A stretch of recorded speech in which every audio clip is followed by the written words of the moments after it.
माया नाज पॉप गुलकारा नाजिया हसन की वालदा मुंजा हसन तवील अलालत के बाद इंतकाल कर गईं। इस अफसोसनाक खबर की तस्दीक नाजिया हसन के भाई और मारूफ गुलकार ज़ोहेब हसन ने अपने इंस्टाग्राम अकाउंट के जरिए की।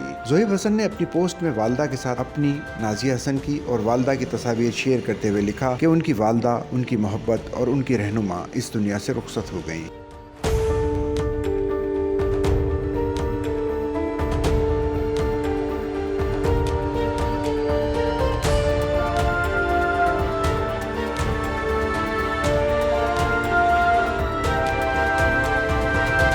मुंजा हसन काफी अरसे से डेमनेशिया का शिकार थी और तवील अरसे से अलील थी। उनकी देखभाल ज़ोहेब हसन खुद करते रहे। नाजिया हसन 3 अप्रैल 1965 को कराची में पैदा हुई। उन्होंने 10 बरस की उम्र में चाइल्ड आर्टिस्ट के तौर पर कैरियर का आगाज किया और पाकिस्तान टेलीविजन के प्रोग्राम संग संग से शोहरत हासिल की। नाजिया हसन को एशिया की पॉप म्यूजिक की मलका कहा जाता था और उनकी आवाज आज भी मद्दाहों के दिलों में जिंदा है। इनका अंग्रेजी जबान में गाया गया गाना दीवानी ड्रीमर बरतानवी म्यूजिक चार्ट में जगह बनाने में कामयाब हुआ था। याद रहे कि नाजिया हसन 13 अगस्त 2000 को सिर्फ 35 बरस की उम्र में कैंसर के बाइस इंतकाल कर गई थी, जबकि उनकी वालिद मई 2020 में दुनिया से रुखसत हो गए थे।